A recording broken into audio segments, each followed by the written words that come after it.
Muy buenos días, hermanos. Es un placer para nosotros estar aquí un día más. Ayer tuvimos una conferencia en la que abundamos sobre aspectos de la ciencia y de la fe.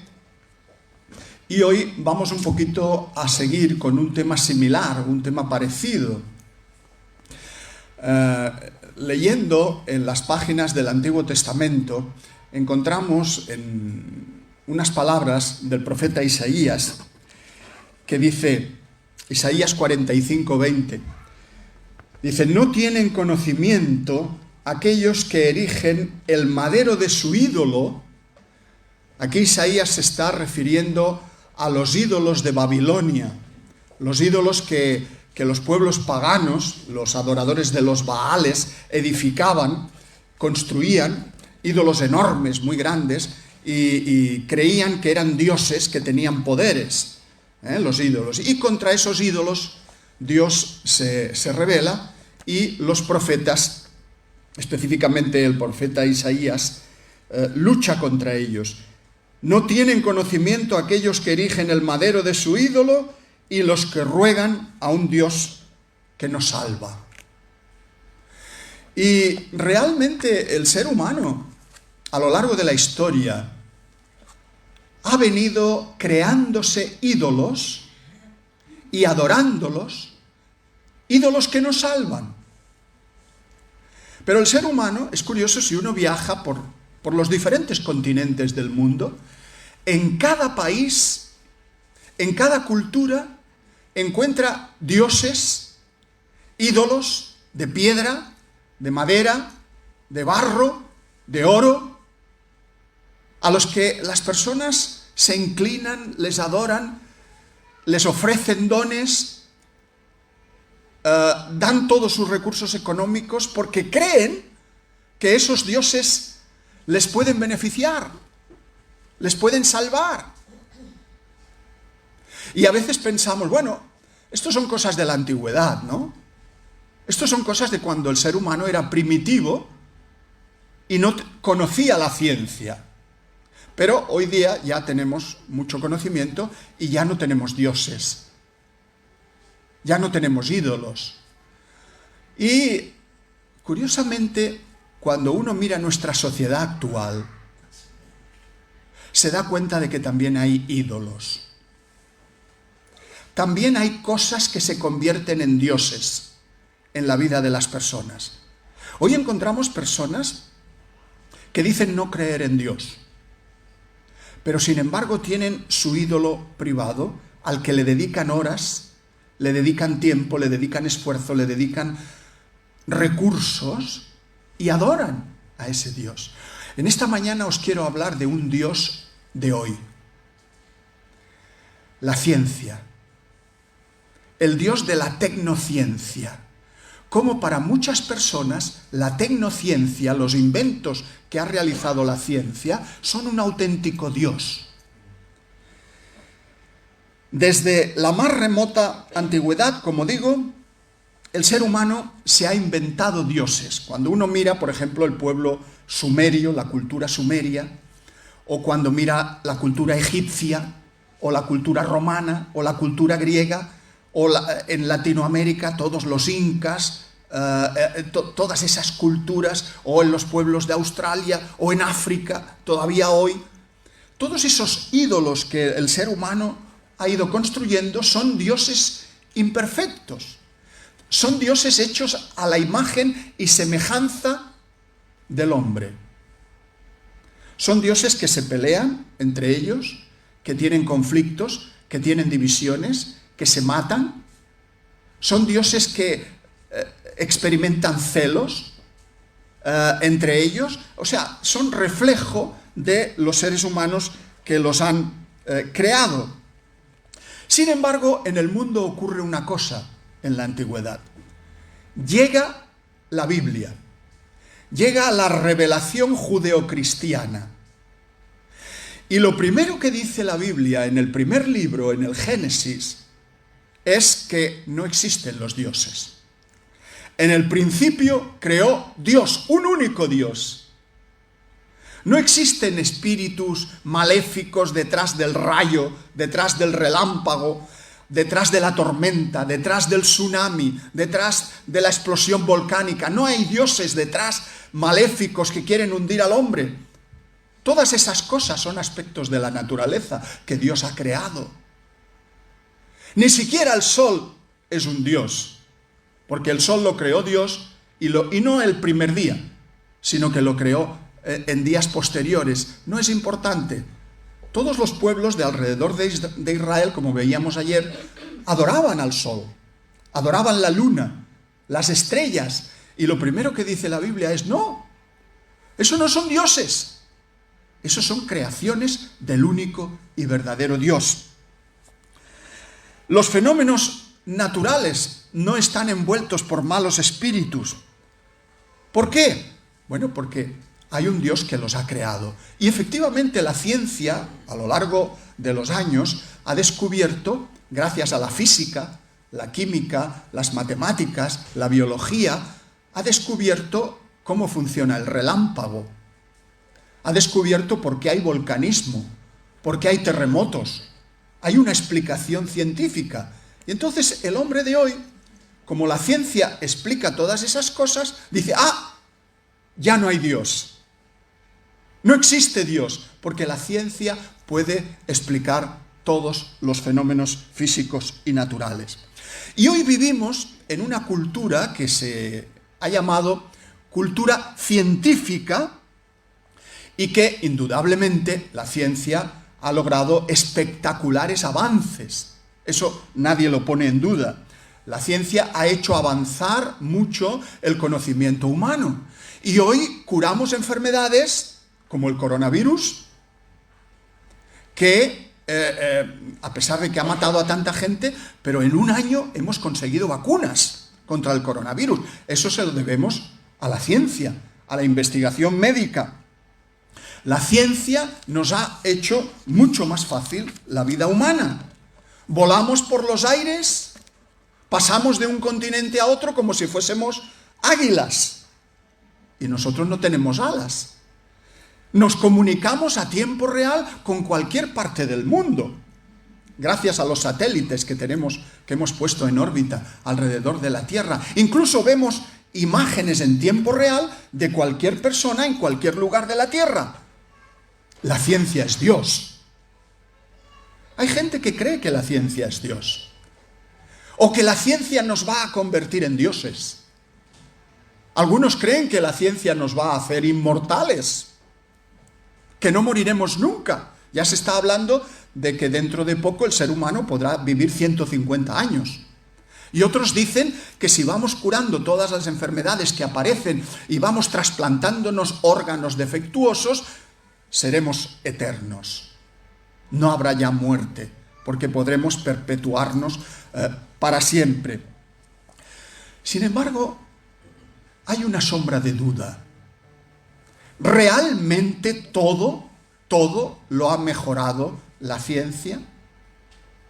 ¿O hay algunas cosas que no las ha mejorado? Es evidente que los adelantos científicos han contribuido a mejorar la humanidad, pero también la ciencia tiene un lado oscuro.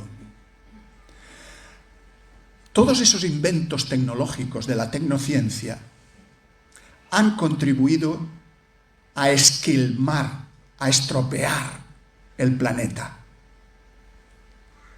Todos esos materiales, todos esos productos químicos que se necesitan para hacer móviles, para hacer ordenadores, para hacer esos inventos científicos, requieren minerales que están en la corteza terrestre. Y al sacar esos minerales, no solo hemos estropeado la Tierra, sino que hemos hecho todavía más grande la brecha que existe entre el mundo pobre y el mundo rico. Cada vez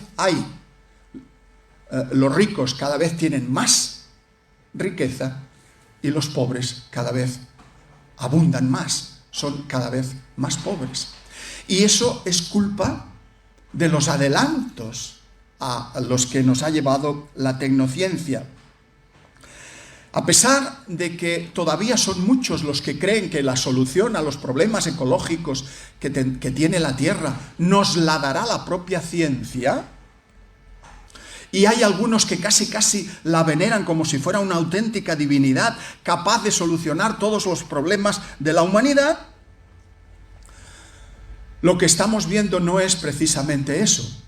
Estamos viendo que la ciencia está perjudicando todavía más en algunos aspectos a la humanidad. Algunos dicen, no os preocupéis por los problemas ecológicos, porque cuando este planeta ya no pueda albergar tantos millones de personas, nos iremos a Marte.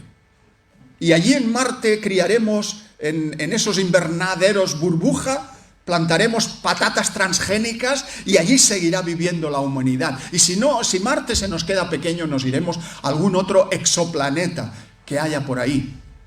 Como si la vida fuese fácil en otros ambientes distintos a la Tierra.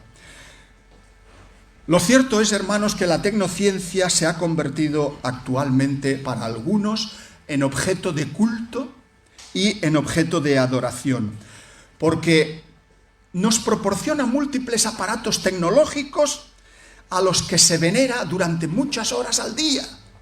¿Cuántas horas al día pasamos con el móvil, con el Facebook, con el WhatsApp, entreteniéndonos, mirando fotografías? Algunos hasta dan su vida por el móvil. En Barcelona hace poco, en una escultura, en una especie de dinosaurio, un estegosaurio de plástico que había en una maqueta, por lo visto a una persona, un joven de unos 30 y tantos años, se le cayó el móvil por una abertura y cayó en una pata de la figura, y él intentó meterse por las grietas para cogerlo y quedó atrapado y murió allí asfixiado. Dio la vida por recuperar su móvil. Es una imagen de lo que está ocurriendo hoy con muchas criaturas. La tecnociencia es muy buena, nos produce cosas muy placenteras, muy agradables, pero también puede ser un desastre total si no se sabe administrar bien.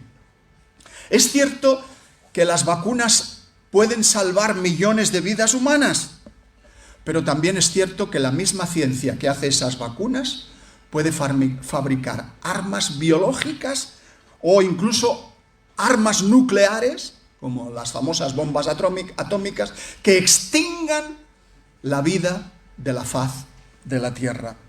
Y esa moderna veneración a la ciencia que sienten algunos, que se detecta sobre todo en algunos colectivos, personas científicas, de alguna manera ha venido a sustituir la fe y la religión.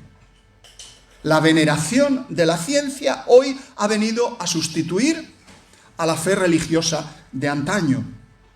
Sin embargo, ¿qué dice la Biblia al respecto? La Biblia dice, no tendrás dioses ajenos delante de mí, no te harás imagen, no te postrarás a ellas ni les darás culto.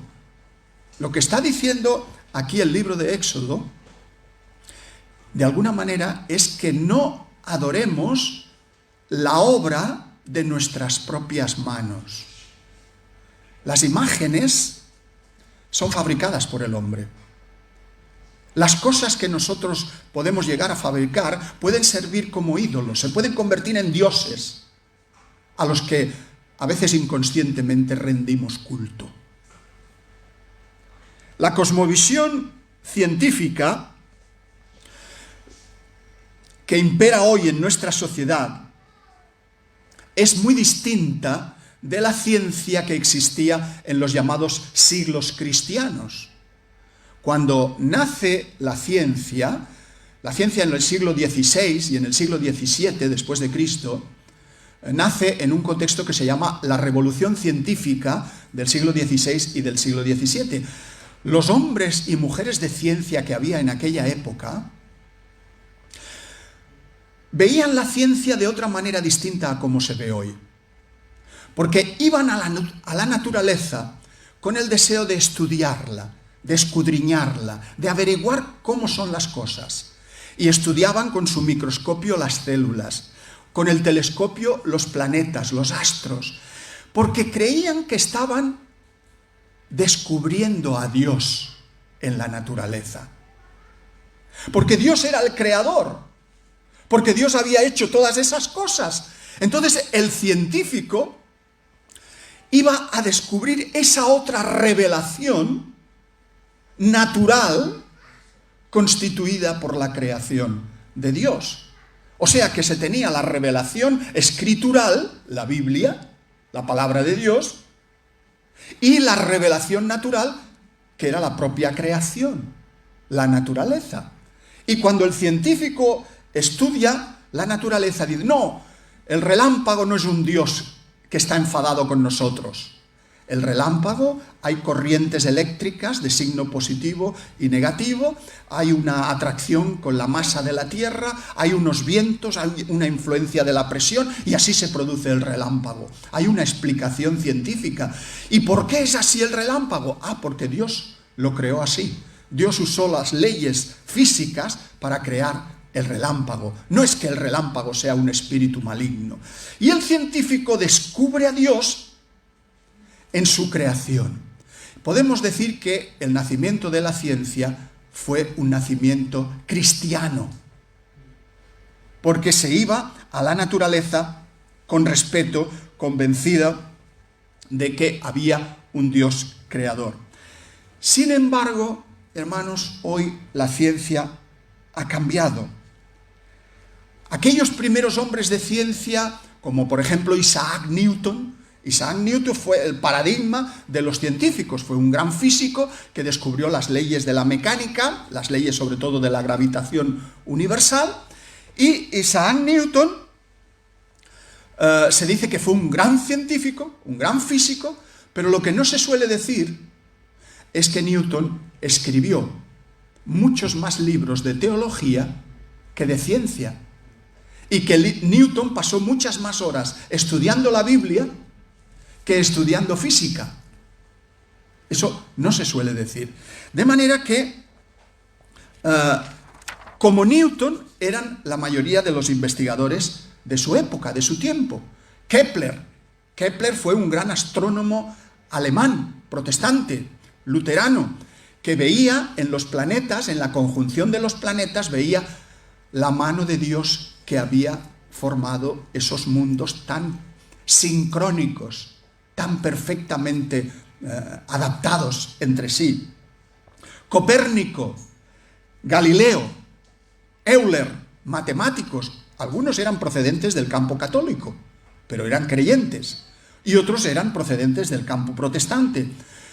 Maupertuis, el gran matemático, físico y filósofo francés, Joule, Ampère, Faraday, Maxwell, etcétera, etcétera. Todos estos fueron científicos creyentes, científicos que creían que Dios había creado el cosmos.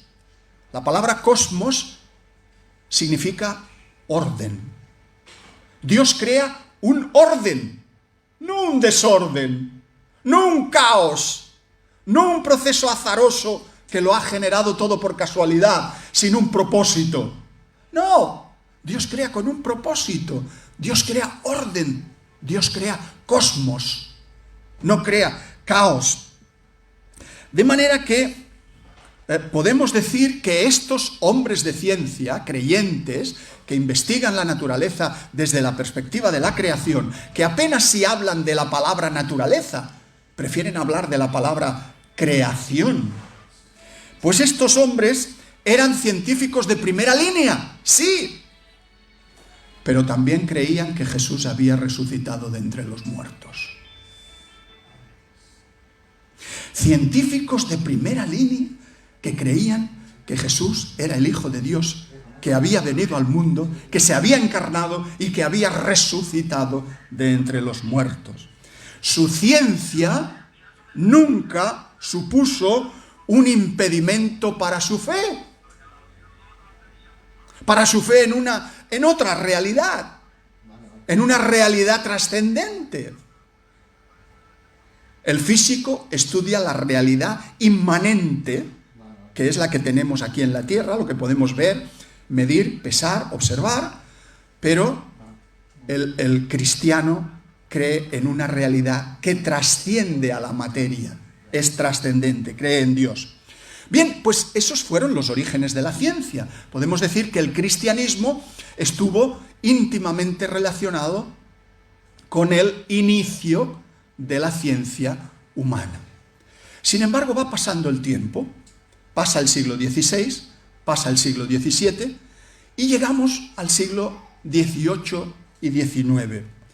En el siglo XIX aparece un movimiento que se llama el movimiento positivista, el positivismo, el Círculo de Viena, el grupo de filósofos positivistas que van a ir cambiando poco a poco las cosas al decir, ¿qué era lo que decía el positivismo? Pues decía muchas cosas, pero lo más importante, lo más trascendente del positivismo es que solo existe una única realidad.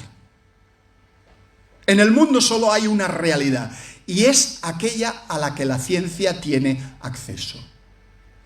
Punto. ¿Esto qué quiere decir? Que solo existe aquello que la ciencia puede estudiar, lo demás no.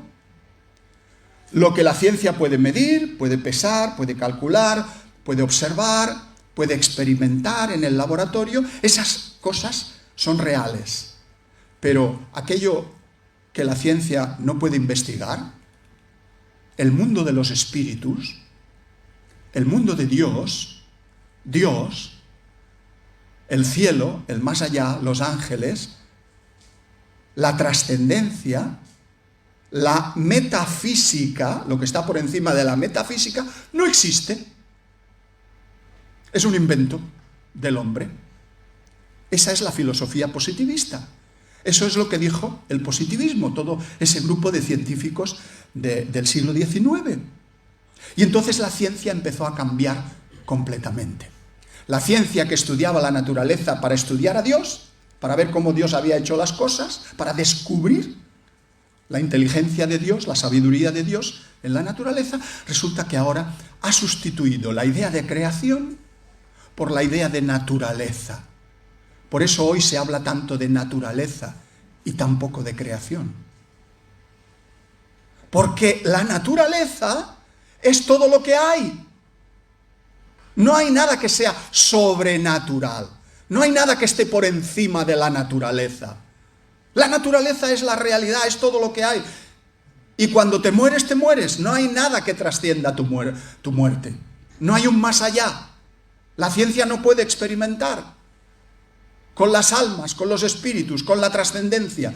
No, no existe. Eso es un invento de la religión. Eso es lo que dicen hoy muchos científicos y no científicos. Muchas personas que siguen creyendo en el positivismo. Se elimina al Dios de la Biblia, se ridiculiza la Biblia como un libro inventado por los hombres y escrito por los hombres, pero no revelado por Dios, y en su lugar, en el lugar de Dios y de la Biblia, se coloca una pareja de dioses. La diosa naturaleza y el dios de la tecnociencia. Como solo hay una manera de adquirir conocimiento verdadero, de alcanzar la verdad, que es el método de la ciencia, pues la ciencia se vuelve divina. Y hoy se diviniza el progreso de la ciencia humana, lo que llamamos la tecnociencia.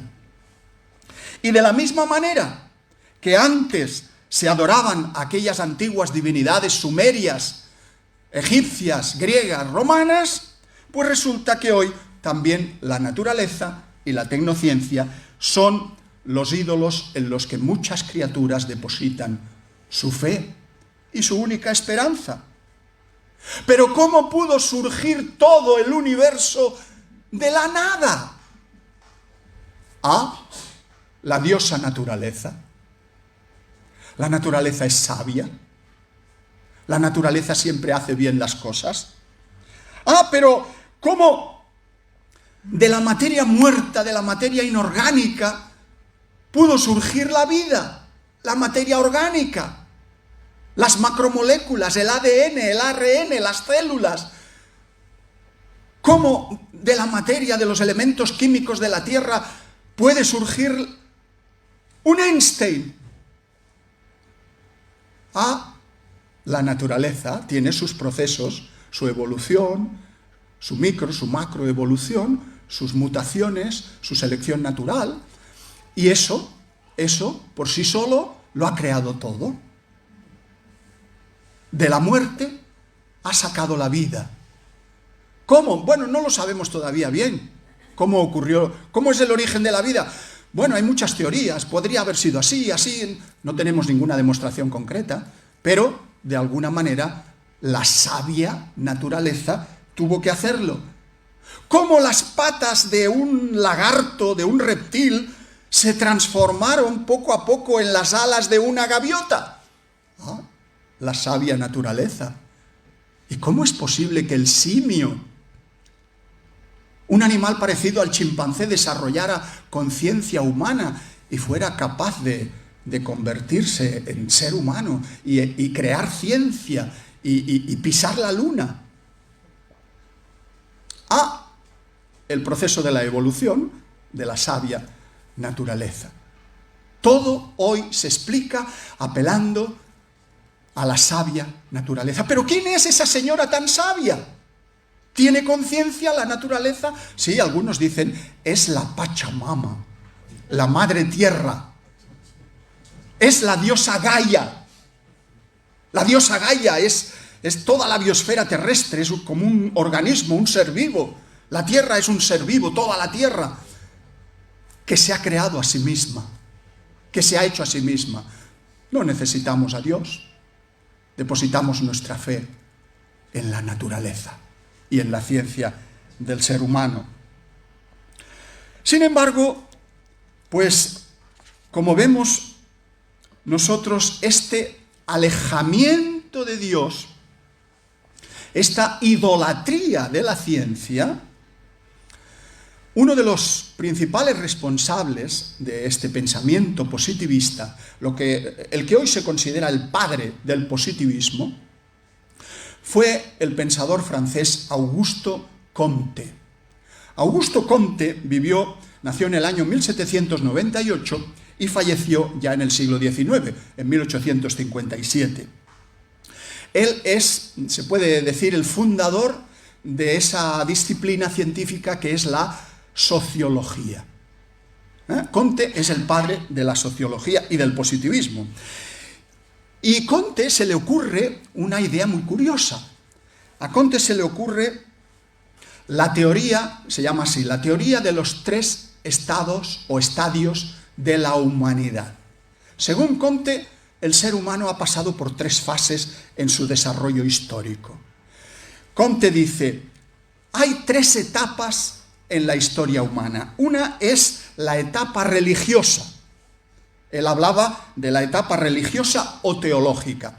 La segunda etapa sería la etapa metafísica o filosófica.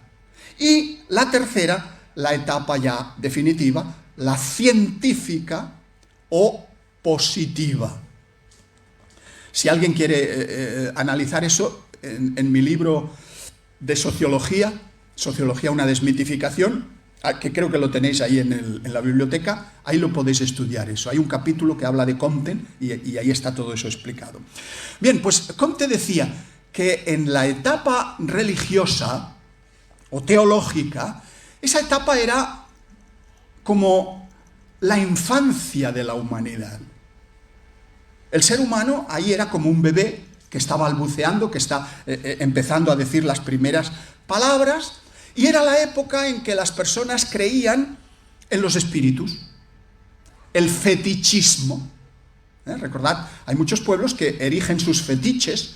Los indios norteamericanos plantan aquellos palos que eran troncos del bosque tallados con caras de divinidades, ¿verdad? Eso era un fetiche. y adoraban a ese fetiche porque era el dueño del bosque, y cuando cazaban un ciervo hacían como una oración a ese fetiche y le pedían perdón al espíritu del ciervo porque lo habían matado para comérselo. O sea, eran respetuosos hasta cierto punto con la naturaleza. Eso era el fetichismo. Pero después viene una etapa un poco más avanzada, que es el politeísmo. Se cree en varios dioses. Hay el pueblo romano, el pueblo griego, los egipcios, el politeísmo, muchos dioses, cada dios especializado en algo. Había un dios del cielo, pero también un dios de la tierra, un dios de los océanos, de los abismos, un dios de los bosques, un dios de la caza, un dios de la pesca. Había dioses para todo. Incluso los romanos tenían los dioses lagares, los dioses domésticos. Cada casa tenía su dios, ¿verdad? Pues cuando veis las películas así sobre romanos, esto a veces aparece en esas películas. Bien, esa es la primera etapa, y después al politeísmo, ¿qué le sigue? El monoteísmo, creer en un único Dios. Todo eso constituye para Comte la infancia de la humanidad. Se llega así a la segunda etapa, la etapa metafísica o la etapa filosófica. ¿Y aquí qué dice? Bueno, aquí ya es la juventud de la humanidad. El ser humano ya es más desarrollado, ya piensa, ya hace filosofía y ya se preocupa por estudiar cosas como ¿qué es el ser? ¿En qué consiste la esencia de las cosas? ¿Qué es lo que caracteriza al ser humano? Se estudia la ontología, el estudio del ser. Y se llega a la idea de que para descubrir la verdad hay que hacer razonamientos humanos. Solo se puede alcanzar la verdad mediante el uso de la mente humana, del razonamiento filosófico, de los silogismos filosóficos. Y finalmente, la última etapa de Comte es la etapa científica o la etapa positiva. Esta ya es la mejor. Esta es la madurez de la humanidad. El ser humano ya se ha hecho adulto y llega a la conclusión de que la verdad está en las leyes de la naturaleza. La verdad está en la naturaleza y no podemos conocer la causa original de esas leyes. Es decir, ya somos científicos, ya somos maduros, podemos estudiar cómo funcionan las leyes del mundo, pero nunca podremos saber cómo se produjeron esas leyes. ¿Cuál fue su origen? ¿Cuál fue el origen del universo? ¿Cómo de la nada surgió todo? Esa es la etapa en la que estaríamos hoy. Desde luego, cuando hoy los sociólogos y los pensadores, los científicos, analizan el pensamiento de Comte, se dan cuenta de que Comte se equivocó en muchas cosas.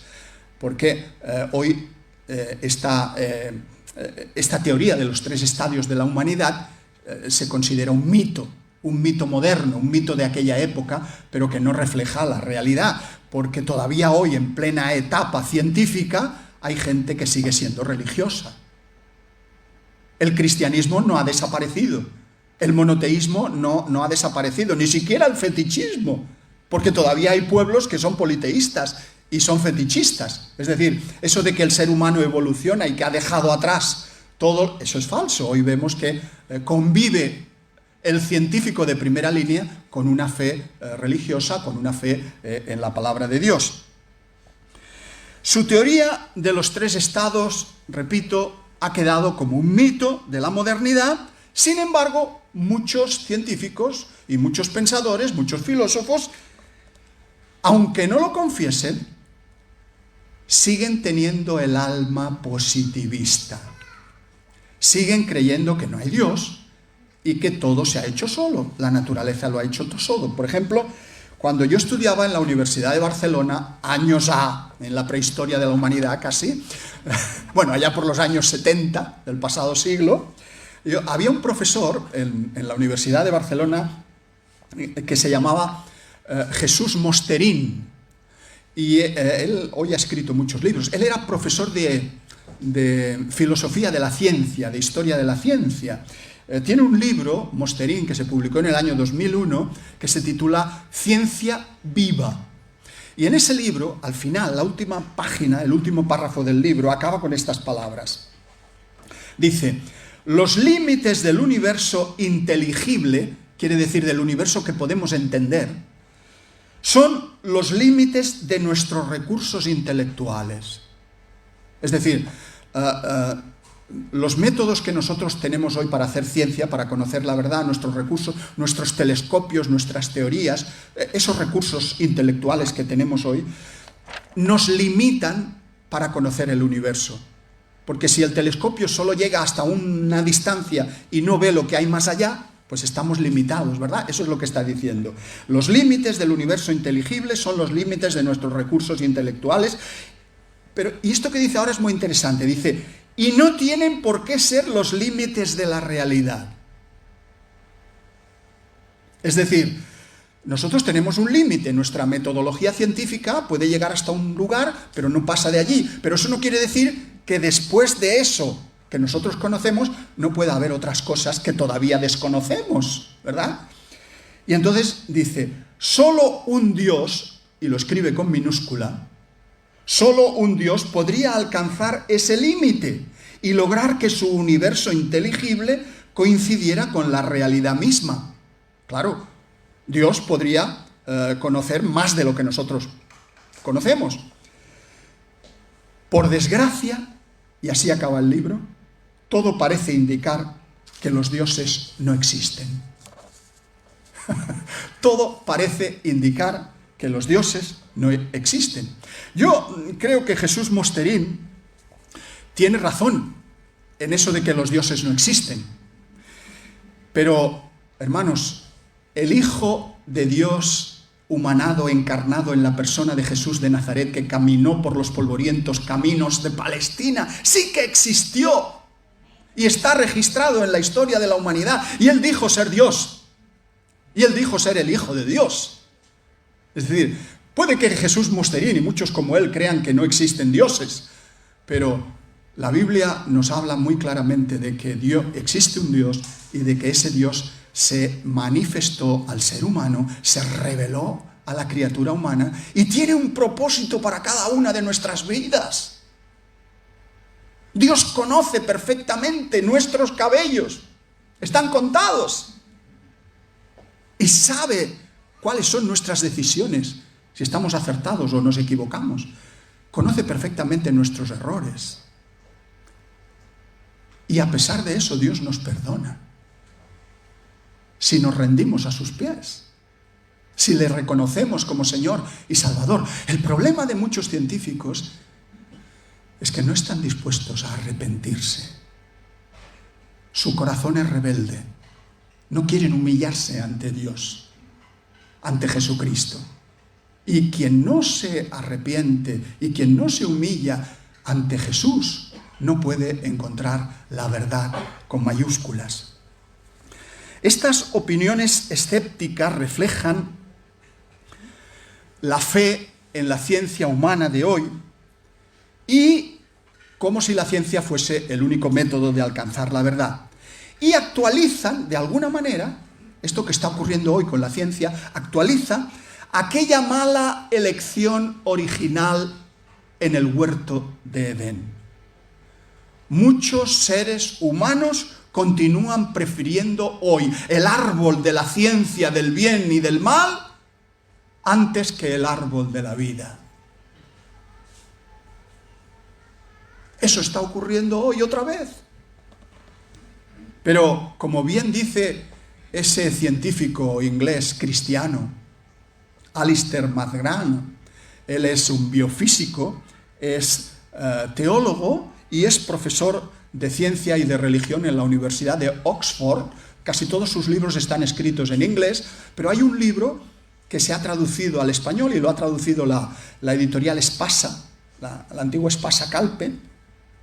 Y en ese libro, que se titula La ciencia desde la fe, de Alistair McGrath, dice, los seres humanos somos libres de elegir nuestras propias historias de sentido Y tenemos derecho a rebelarnos contra los relatos estrechos y limitadores que nuestra cultura trata de imponernos.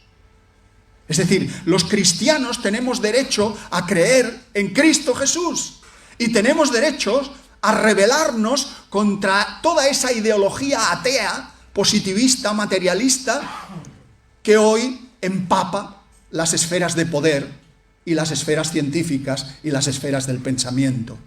Hoy la sociedad está dominada por personas que no creen en Dios. Y se margina la creencia en Dios, se margina la fe en Dios, se margina cuando Dios dice que una cosa es mala, la sociedad dice, no, esa cosa es buena. Y cuando Dios dice, esto es bueno, la sociedad dice, bueno, quizá no sea tan bueno. Estamos viviendo en un mundo que le ha dado la espalda a Dios. Y en las escuelas a nuestros hijos y en las universidades, muchos profesores enseñan positivismo.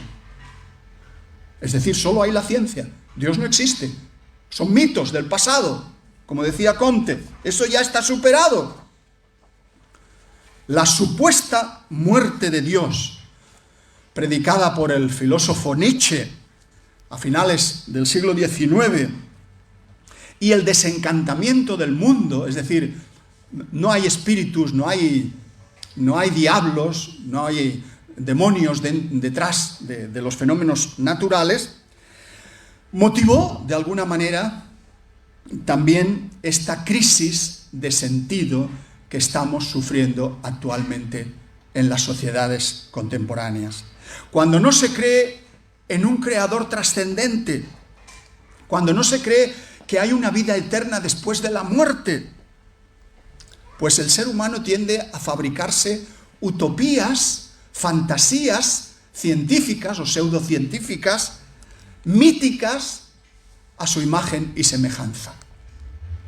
Y como esta de la tecnociencia, de que no nos preocupemos por nada, porque la tecnociencia nos va a salvar. Nos va a salvar, nos va a hacer eternos, nos va a hacer inmortales. Y si la Tierra se nos agotara, pues nos iríamos a otros mundos. Y por eso hay esa fiebre, esa afición por buscar otros mundos. Y se busca, es que en aquel planeta he descubierto que hay agua. Pero bueno, ¿qué tiene que ver el agua? La molécula de agua, H2O, comparada con una célula viva, es algo que no se puede comparar. Que haya agua no quiere decir que haya vida. Que haya carbono no quiere decir que haya vida. Hay un abismo entre la materia inorgánica y la materia orgánica. Y a veces detrás de esos viajes al espacio, a Marte, no se tiene en cuenta que este mundo en el que estamos, en el que vivimos, lo estamos estropeando. Y en vez de gastar tanto dinero en irnos a planetas que están yermos, que están sin vida, ¿no se podría contribuir a mejorar los ecosistemas aquí en la Tierra? O mejorar esa discrepancia que hay entre mundo rico y mundo pobre. ¿No podríamos invertir ese dinero en mejorar este mundo, en no acabar con el planeta Tierra? La triste realidad, 1000 veces confirmada, es que la tecnología sin escrúpulos solo puede conducirnos a destruir el planeta y destruir la misma condición humana. La ciencia sin conciencia es ruina del alma, decía un filósofo medieval. Y así sigue siendo. La ciencia sin conciencia es ruina del alma. Sin embargo, ¿qué dice la Biblia? Bueno, el Dios de la Biblia es celoso. Es un Dios que no tolera otros ídolos, otros diosecillos a su lado. Dios quiere ser el único Dios. Dios es único en la Biblia y se enfada mucho cuando su pueblo elegido le da la espalda y se va detrás de otros dioses. Entonces las cosas les empiezan a ir mal a los que hacen esto. En el Antiguo Testamento vemos que Dios acepta al pueblo de Israel, no porque el pueblo de Israel fuera más rico que los demás pueblos de alrededor, no porque fueran más buenas personas, no porque fueran más inteligentes, que lo son, los hebreos son muy inteligentes en general, pero Dios no los elige por eso. Dios los elige para darles una misión concreta: predicar su nombre en toda la tierra. Dios elige a Israel para destruir la superstición de los otros pueblos, la idolatría del propio pueblo de Israel, y para hacer del mundo un lugar más solidario. Ese era el propósito original de Dios. Y dejando el Antiguo Testamento y llegando al Nuevo Testamento, nos encontramos al Señor Jesús, que tampoco toleró los ídolos de su tiempo. El Señor Jesús no tolera el ídolo del poder, ni el ídolo de la riqueza, ni de la injusticia, ni del legalismo, ni de la falsa religiosidad. Por eso lo condenaron a muerte, porque se enfrentó a los ídolos de su tiempo. La salvación del ser humano, dice la Biblia, que no la pueden dar los ídolos. Por eso, cambiar a Dios por un ídolo es el mayor pecado que el ser humano puede cometer. Es pecar contra el Espíritu de Dios mismo. Cambiar a Dios por la adoración a los ídolos. Y en los evangelios se recogen aquellas palabras del Antiguo Testamento que todos conocéis muy bien. Amarás al Señor tu Dios con todo tu corazón y con toda tu alma y con todas tus fuerzas y con toda tu mente, y a tu prójimo como a ti mismo. La Biblia nos enseña que las personas fueron creadas para amarlas y las cosas para utilizarlas. El problema de nuestro mundo es que lo hace al revés. Ama las cosas, los objetos materiales, y utiliza a las personas. El amor que los europeos y los norteamericanos sentimos por los móviles nos hace utilizar a las personas del tercer mundo, de África. Los niños entran en las minas a gran profundidad para extraer los minerales de los que se hacen las baterías de litio de los móviles. Y también los vehículos eléctricos. Vamos a tener problemas con las baterías. ¿De dónde se obtiene el material de las baterías de los vehículos eléctricos? Eso es uno de los grandes problemas que hoy tiene planteado el ser humano: la utilización de las personas. Ese desorden, ese caos moral de nuestro mundo nos está llevando a la actual crisis en todos los sentidos, sobre todo la crisis ecológica, la crisis de la desigualdad humana, que afecta profundamente a la dignidad de las personas y a los derechos humanos más básicos. Nuestro mundo, queridos hermanos, necesita urgentemente un cambio de mentalidad. Para que la vida en este planeta pueda continuar, por lo menos hasta que el Señor venga, la sociedad necesita un cambio cultural, un cambio ético y un cambio espiritual. ¿Y en qué consiste ese cambio? En volver a la palabra de Dios, en volver al mensaje de la Biblia, del único Dios verdadero que existe. Porque la Biblia nos insta a amar al prójimo y no utilizarlo como si fuera un medio para conseguir algo.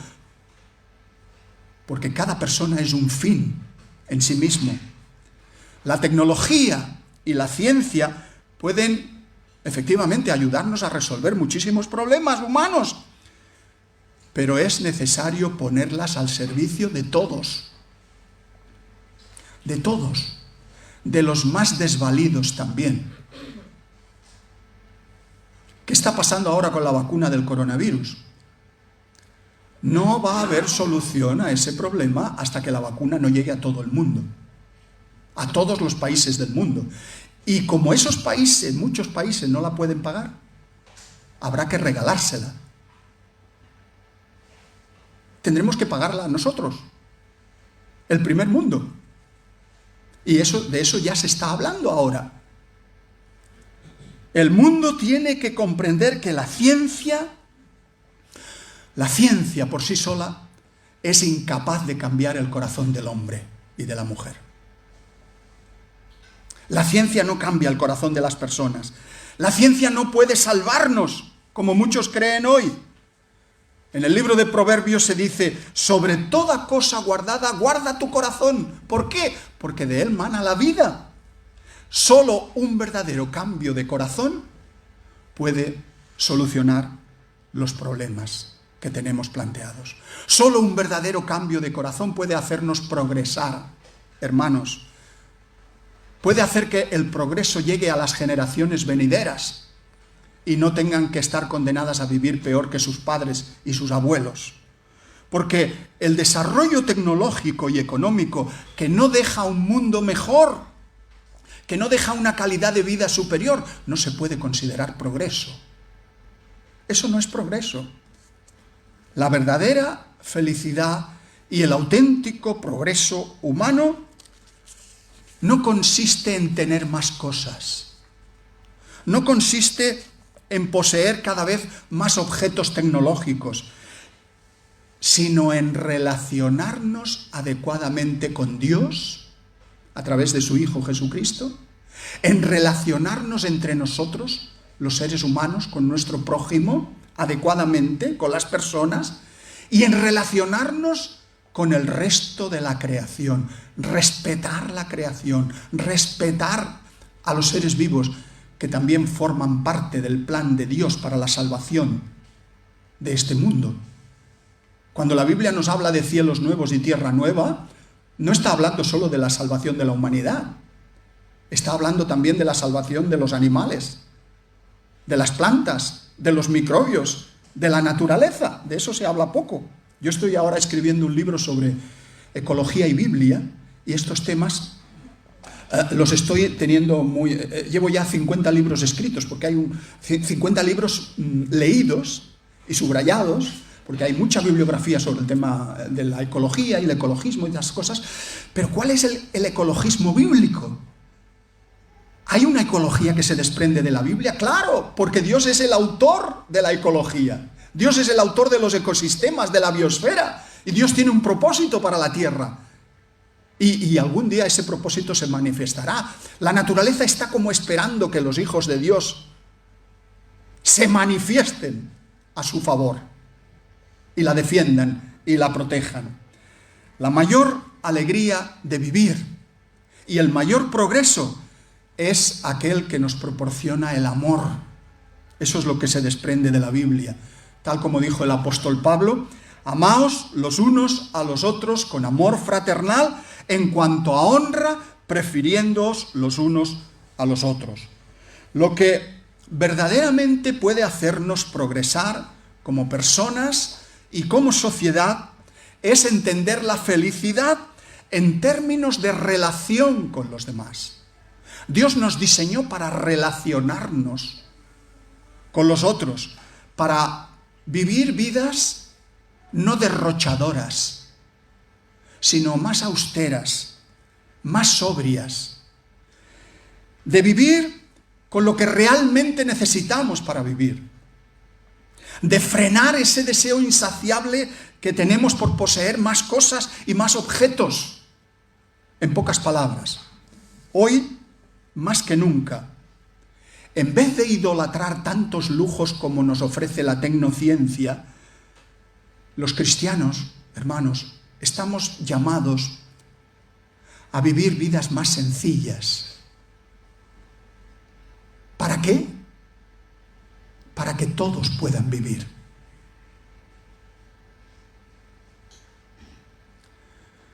Solo tenemos un planeta. Si todos los humanos de este planeta vivieran como nosotros, harían falta 3 planetas Tierra. Esto ya se sabe. Esto los ecólogos lo han calculado. No podemos seguir viviendo derrochando como derrochamos en el primer mundo, cuando hay gente que se muere de hambre, niños que se mueren de hambre en los países pobres.